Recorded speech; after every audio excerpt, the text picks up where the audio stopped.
This is Away Series 2, a podcast for anyone interested in a fresh approach to 12-step recovery. I'm your host, Steph Roberts.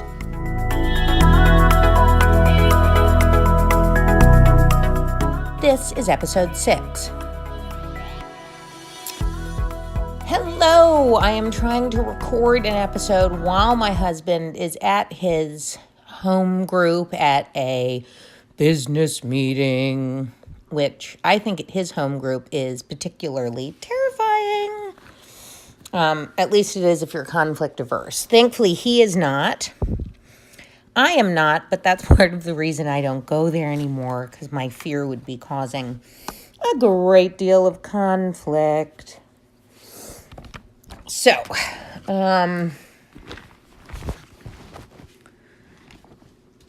let's see. I actually recently got an email from someone, counting days, who, in the middle of the country, who was super happy to have found the podcast for 2 reasons. 1, she's an atheist in an area where there aren't many, and 2, because she thought she would not be able to stay sober if she didn't become a believer. So if you or someone you know is running around dealing out death sentences, if you could stop now, that would be great. You're doing more harm than good, and literally the only thing we're supposed to be doing in AA is helping. She also appreciated the fact that we're putting this into a historical context because a lot of it just is not relevant today. Some of it is. Some of it. And as I've said before, it's worth reading, but kinda only if you can read without becoming infuriated. The writers, I'm certain, did not intend to infuriate anybody. I believe their only goal was to help. Later writings by Bill and others are further to this point, and we'll discuss them at length later. You can listen to some of it in Series 1, 2, or pick up a copy of AA Comes of Age. It's a great book to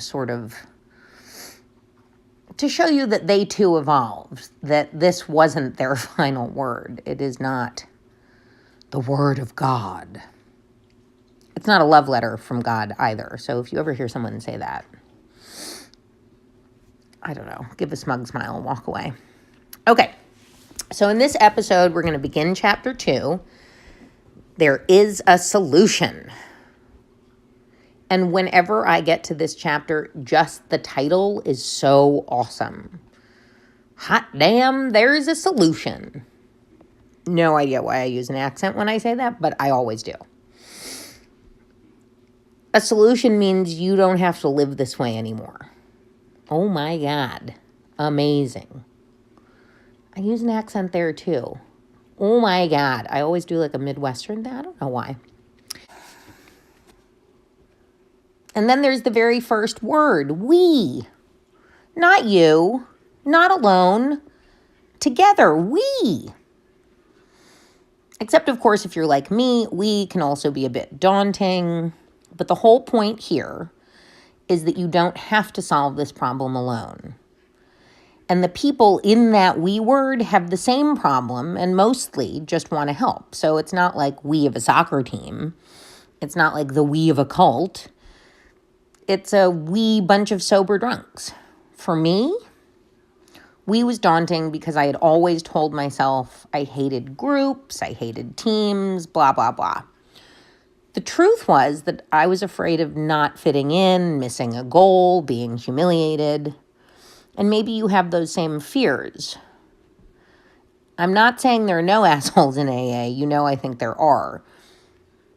But generally speaking, most of the people just want to help. And if they make a mistake, it's not from a bad place. Okay, so there exists among us a fellowship, a friendliness, and an understanding which is indescribably wonderful.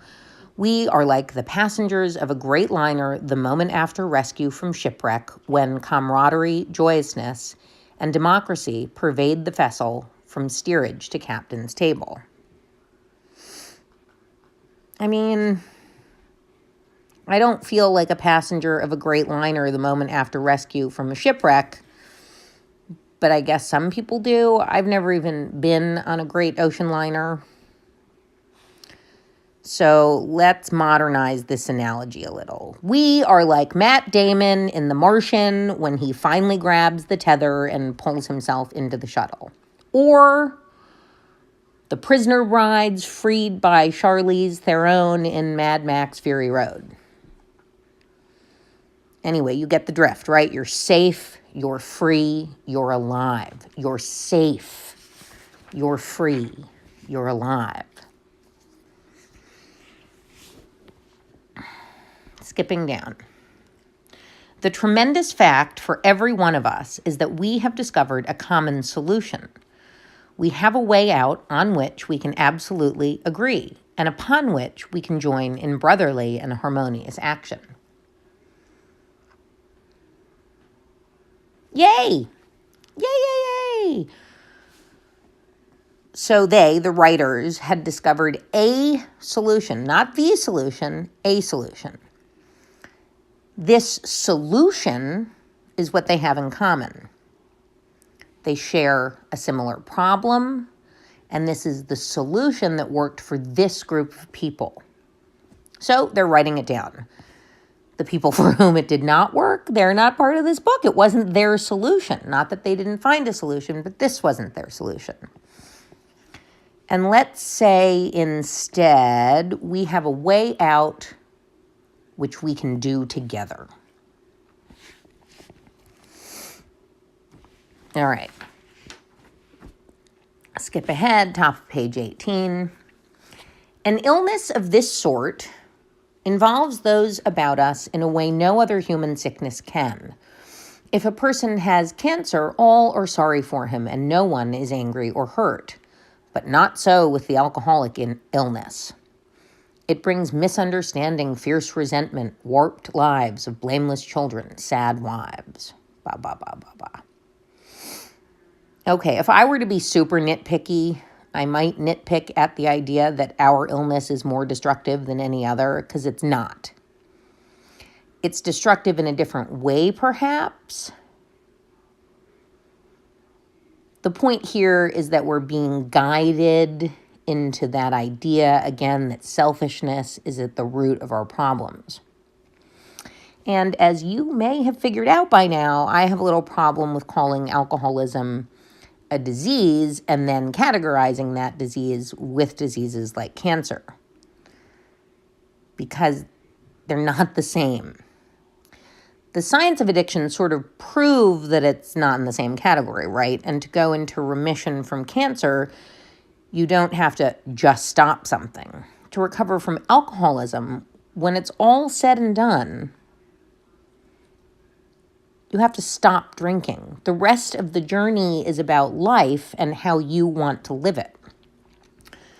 So, in my opinion, alcoholism is in big part a mental disorder, and or many of us have other mental disorders, and alcohol was the best medicine for it. But it didn't work for everyone, just like Prozac doesn't work for everyone with depression. So those of us who found alcohol the best way to medicate our mental disorder later found out that alcohol had like a ton of really bad side effects that were making everything else worse. So it was time to try a new medication. And whatever that medication may be, Prozac, talk therapy, meditation, 3 meetings a day, whatever. Even if it isn't perfect, it isn't dangerous in the same way, not to us or to others. Okay, sorry, I've gotten off track again. All right, so they're guiding us to supposedly our biggest problem, selfishness. Most of us, not all, but most of us were only doing selfish things because we were drinking. It turns out when alcohol isn't your first priority and you don't have its disinhibiting effects, being selfish becomes much more difficult and it's really uncomfortable. So you may have been behaving in selfish ways, but I think that's likely to lessen the longer you stay sober.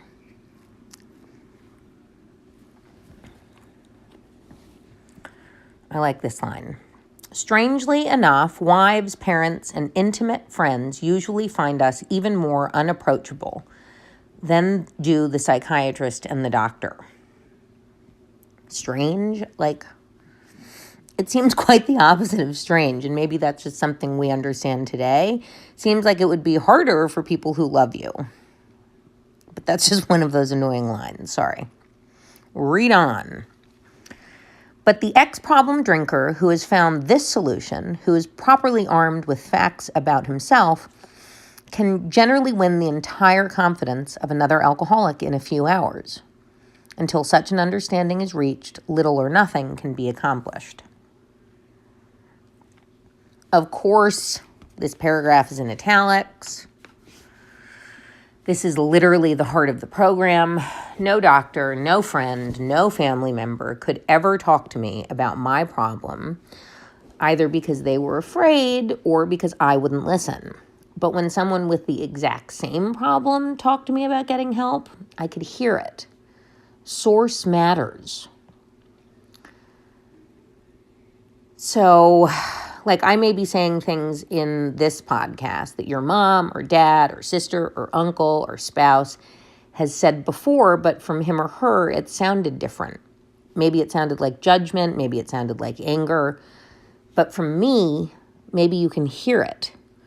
Maybe you can hear me saying, if you decided to listen to this podcast because you think you have a problem with drinking, you may have a problem with alcohol. Maybe you can hear me, really hear me, when I give you permission to ask for help. When I promise that someone will be there to pick you up when you feel like you can't.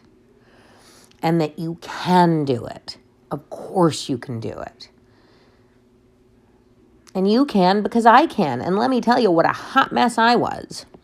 Maybe you'll hear my story and you'll be like, damn, I was never that bad. Or you'll think, yep, been there. Again, don't ask me about the accents. The idea here is that you'll hear because I can't come from a position of judgment. We're the same. Okay. Hop on to page 20. If you're an alcoholic who wants to get over it, you may already be asking, what do I have to do? So, first, look at the word do. All along, the writers use the word action, or words that imply action, because you have to take action to change. You do actually have to do stuff to change. But the first thing you actively have to do is not drink. So that's your first task. That's your first action. Replacing drinking with not drinking. Worry about the rest later. All right, now we move into the classifications of drinkers as the writers saw it. And while I don't disagree with them entirely, I think that in 2019, many more people who don't suffer with addiction do, in fact, understand or are more understanding. And on page 21, I actually don't fully understand myself who the writers are talking to, but we'll overlook that and just look at the description of the real alcoholic.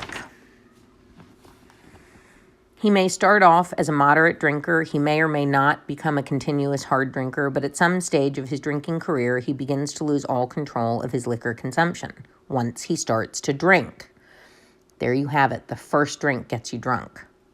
If you don't pick up the first drink, you can't get drunk. So I identify with that. Once I drank, I lost all control over my liquor consumption. I happen to be a binge drinker.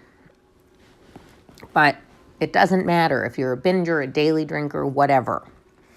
If you can identify with that If you lose all control once you take a drink, you're probably a real alcoholic.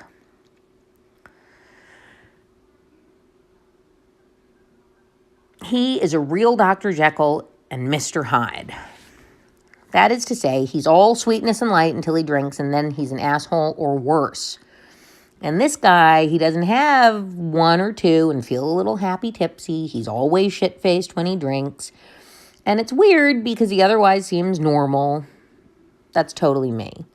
Not the drunk asshole part. I was pretty nice. The part where I appear normal in nature. I'm one of the finest people in the world. No, really. But when I drink, I'm a lot less fine.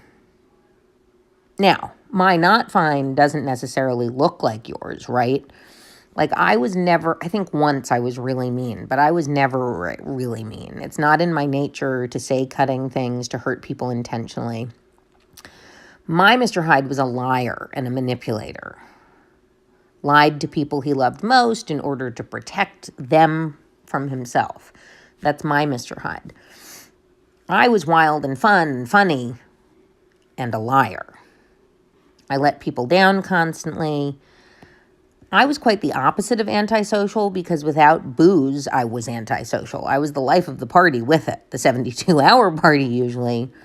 I did too much for others. I tried to buy their love. I was a people pleaser, but not in a good, healthy way, not in sort of a accommodating way. It was, my intentions were different. My self-loathing was so powerful that other people's opinions of me mattered far too much. Okay, skip ahead to page 24. The fact is that most alcoholics, for reasons yet obscure, have lost the power of choice in drink. Our so-called willpower becomes practically non-existent. We are unable at certain times to bring into our consciousness with sufficient force the memory of the suffering and humiliation of even a week or a month ago. We are without defense against the first drink. And you hear people call this the built-in forgetter, the little, evil voice in our head that takes over and strangles the good one.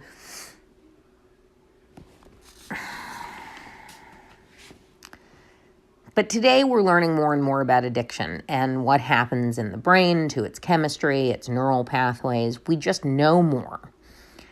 The thing is, in my opinion, and I'm an atheist, remember, we do use our willpower ultimately to get well. Even believers kind of understand that. God gave you free will. He isn't there to do this for you. If you believe, then he's there to help you summon the strength to do this. Also, I obviously don't agree that we are without defense against the first drink. Once you stop drinking, you've got the first line of defense already. Abstinence. Combine that with willpower or discipline, whatever you want to call it, and you're on the way. In my opinion, you're without defense after the first drink.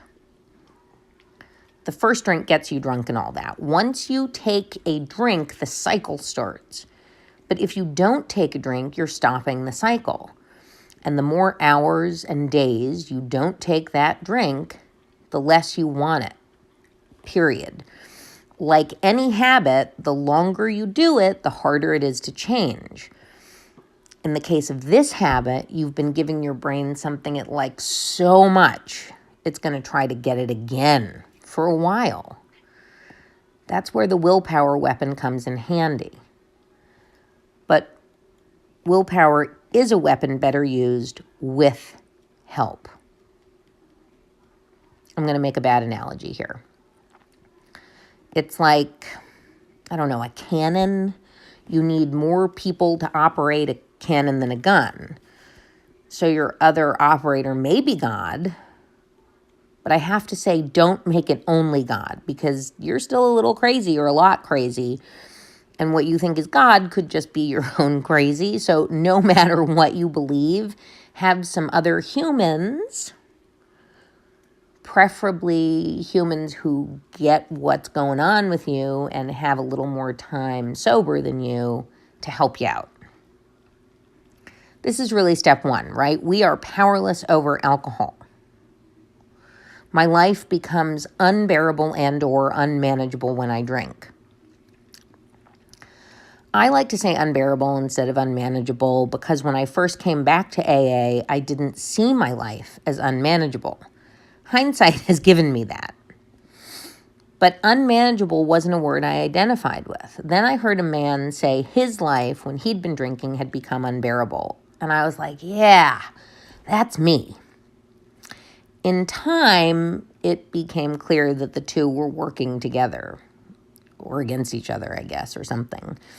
Anyway, it was a mess. I was a mess. When I speak, I talk a lot about the very end of my drinking. I was $300,000 in debt. I weighed 260 pounds. I didn't have any mirrors in my apartment. But none of that struck me as unmanageable because I had a job. I paid my bills on time, mostly. I had friends, some really great ones, a host of fair weather ones. And I was super invested in the lies I was telling myself, right? So it was really hard to admit my life was a mess. But I was able to admit in the beginning that I wasn't happy and that drinking no longer seemed to be helping me in any way. And that I kind of couldn't stand living in my own head anymore. Boom. So all I needed to do, they said, the people in the room said, was to avoid the first drink. Of course, and they're saying this in this chapter, you'd think that would be the easiest thing ever. I mean, for me, considering I couldn't even look at myself in a mirror anymore, for you, whatever your bottom looks like. But if, like me, you're medicating anxiety or depression, it can be a really scary thing. Like, how the fuck am I going to make my way through the world without this? I'm telling you now, you can and you will. All right, back on track, page 25. There is a solution. Almost none of us like the self-searching, the leveling of our pride, the confession of shortcomings, which the process requires for its successful consummation. But we saw that it really worked in others, and we had come to believe in the hopelessness and futility of life as we had been living it. When, therefore, we were approached by those in whom the problem had been solved, there was nothing left for us but to pick up the simple kit of spiritual tools laid at our feet. We have found much of heaven, and we have been rocketed into a fourth dimension of existence of which we had not even dreamed. Well, this paragraph is basically very brief outline of steps 1 to 5, kinda. But first, we're going to make a few changes to make it more relevant to 2019. Let's first nix completely leveling our pride. Let's change the word shortcomings to, I don't know, maybe constraints, defenses. Let's nix spiritual or replace it with useful. And I don't know about you, but I don't really identify with the hopelessness and futility of life. I didn't then either.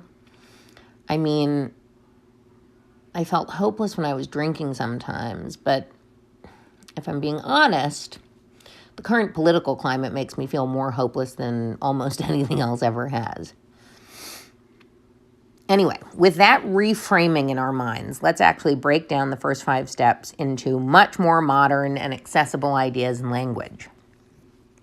1, I am powerless over alcohol. When I take a drink, I am unable to stop.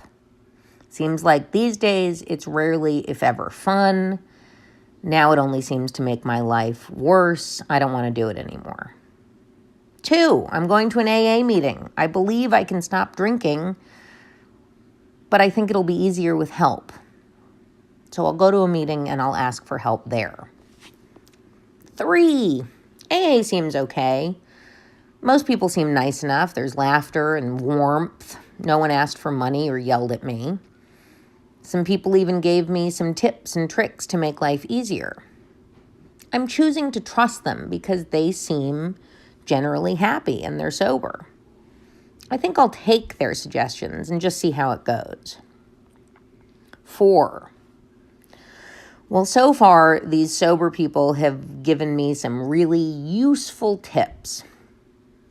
Now, they're suggesting I try to take a somewhat objective view of my life when possible. My sponsors suggested I make a list of stuff that has been on my mind for a long time. Anything from that time I came out of a blackout in Puerto Rico to that time a man violently sodomized me and kicked me down the stairs. I mean, my sponsor didn't say that exactly. That's how I heard it. She said, anything you can't stop thinking about, anything that feels like a weight on you in some way, don't assess it, just write it down without judgment. 5.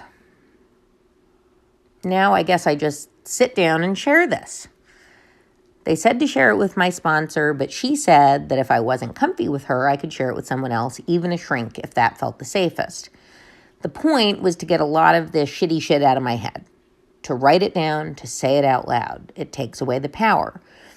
She promised me that, and she wasn't lying. I wasn't like, my life is perfect the next day, not at all. But it helped me look at shit from different angles. And it alleviated a lot of shame. So in regard to this, obviously the writers of the big book didn't know enough about the brain or psychology to understand why something like step 5 actually works, but it does. I mean, literally. You can find ample serious literature to back up every point I'm about to make. This is just a little summation of why talk therapy, and we can bring that a little bit into steps 4 and 5 really works. Talk therapy has a long-lasting effect because you're developing the tools to help you deal with the future. Those positive gains continue and grow over time, as though some of the work gets further consolidated after the therapy stops. The writer of this, the quotation I'm reading now, is Alice Walton in Forbes magazine. She says, "This makes sense to me because it suggests that we continue to use the reflective lens. The process is internalized so that self-therapy begins when treatment ends." So it becomes part of the working mind. We read that in the book. Physical health is improved by talk therapy. Our bodies are a barometer to stress and psychic pain. By talking to another person rather than keeping things buried or compartmentalized, we may actually start to feel physically healthier. How cool is that? Repressed emotions don't always stay repressed. If you keep stacking one trauma on top of another, at a certain point, it will topple. No matter how hard it is to deal with certain things in the present, it's a lot fucking harder to have a full-on breakdown later. The recovery's harder, the process itself is harder. And all those negative thoughts pervading your life, even the seemingly buried ones, inform every part of your life and every relationship. When we express things openly and honestly and wholly, that whole passive-aggressive attitude diminishes. We all joke about that, but what is it really? In AA, they refer to it as resentments, and it probably is to a degree. It may not register as anger for everybody, but there's something behind that. Talking to a therapist or another person can also open you up to another perspective. Maybe there's another way to look at these things. And at its core, that's what step 5 is doing. It doesn't mean the other perspective is right.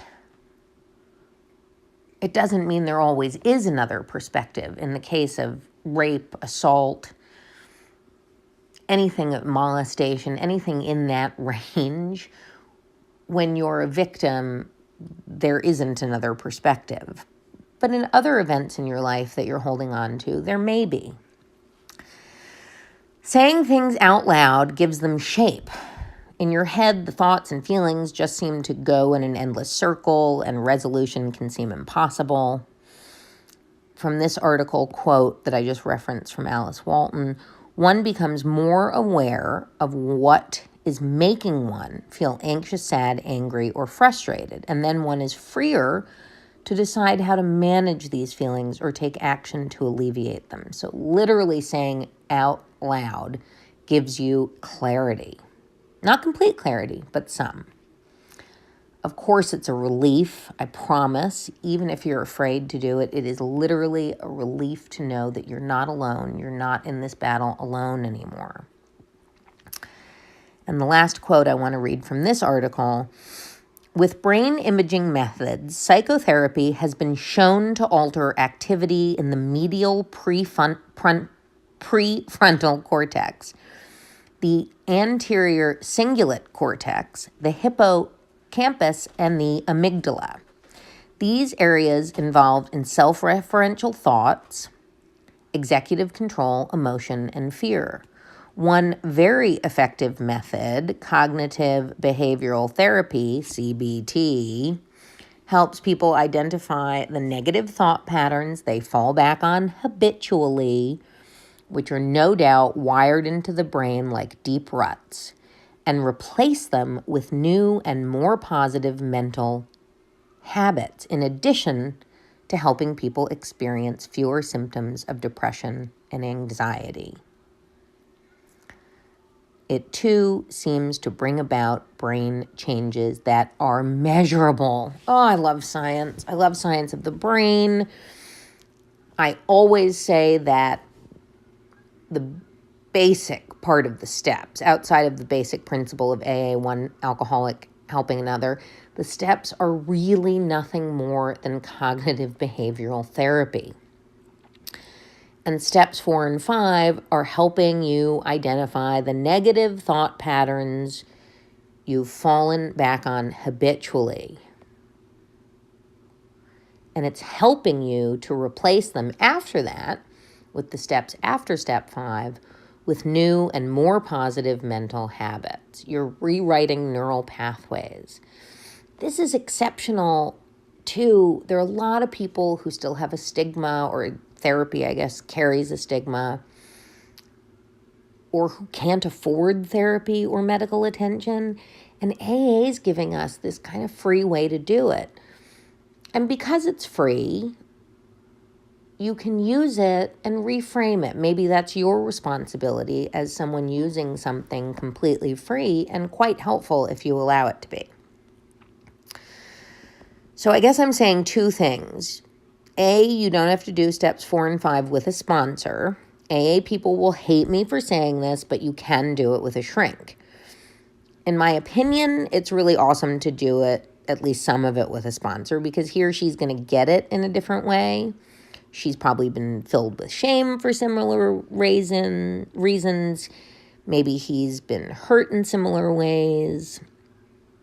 All that said, your sponsor is not a doctor, even if he or she is a doctor. They're not yours. The really big stuff like life-altering anxiety, OCD, PTSD, etc. I mean, you may need medication. You may not. And your sponsor may just not be that smart. To a degree, you do need to rely on your vibes, on your instincts. Don't let anyone tell you that everything you've ever thought or felt was wrong. They're wrong when they say that. I'm sorry, I don't think there's one clear answer to this. You have to both trust the women and men around you. Women with the women, please. And then you do have to start to trust yourself a little.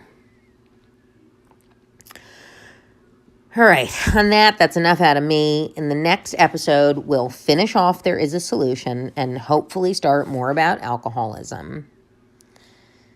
Honestly, it's all very repetitive. I'd like to call that a design flaw, but in fact, I think it was designed very specifically so that's my dog snorting, very specifically so that at any point you, or at some point, no matter what, you'll hear the message. And as ever, of course, I hope this helped, and I hope that no matter what, you know there is a way.